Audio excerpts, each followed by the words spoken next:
ইতিকাফ তিন প্রকার, কয় প্রকার? তিন প্রকার। একটা হলো ওয়াজিব, যেটা সুন্নতে মুআক্কাদা, মুস্তাহাব বা নফল ইতিকাফ। একটা হলো ওয়াজিব ইতিকাফ, এটা হলো মান্নতের ইতিকাফ। যদি কেউ মান্নত করে আমি ইতিকাফ করব, তাহলে তার উপর ইতিকাফ করা ওয়াজিব, আবশ্যক।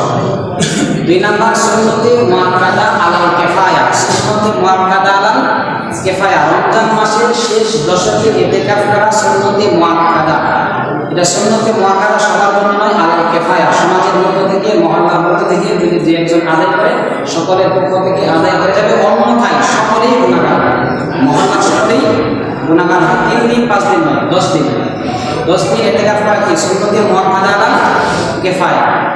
আর 3 নাম্বার হলো মুস্তাহাব বা নফল ইতিকাফ। এটা যে কোনো সময় করা যায়, যেমন আমরা বুঝতে যখন প্রবেশ করি এই সময় ইতিকাফের মধ্যে প্রবেশ করি 1 ঘন্টা 2 ঘন্টা 3 ঘন্টা যে যা পারে, এ হলো মুস্তাহাব বা নফল ইতিকাফ।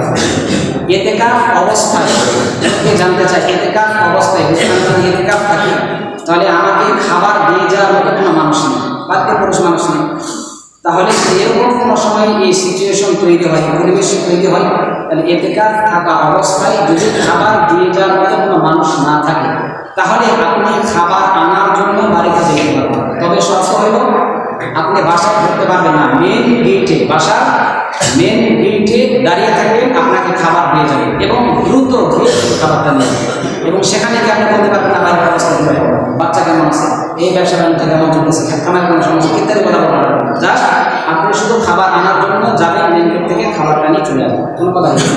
এবং যত কম সময় বাইরে থাকা যায়, খাবার আনতে যত কম সময় লাগে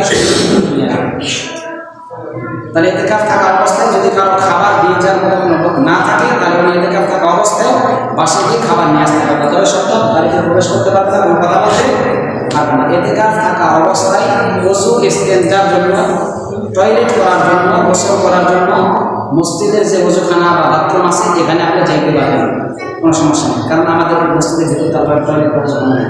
এই জন্য ইতিকাফ থাকা অবস্থায় যদি যাইতে চান তাহলে ওযু ইস্তেনজা করার জন্য, গোসল করার জন্য আপনি মসজিদের ওযুখানার মধ্যে আপনি যাইতে পারেন। মসজিদের মধ্যে ওযুখানা আছে, গোসলখানা আছে, এখন যদি আপনার বলেন আমি নদীতে ছাড়া গোসল করতে পারি না, আমার নদীতে যেতে তাহলে এটা ঠিক হবে না। যেহেতু আমাদের এখানে গোসলের একবার গোসলের প্রয়োজন থেকে গোসল করে। ইতিকাফের ফজিলত কি? ইতিকাফের ফজিলত সম্পর্কে কয়েকটা হাদিস দেখলাম, বিশেষ করে ফাজাইলে আমাদের মধ্যেও দেখলাম। এখানে একটা ফজিলত বলেছেন, যদি কেউ বসতে ইতিকাফ করে, আল্লাহ রাসূল সাল্লাল্লাহু আলাইহি ওয়াসাল্লাম বলেছেন 2টা হজ এবং 2টি উমরার সওয়াব আল্লাহ তাআলা তাদের আমলের মধ্যে দান করবেন।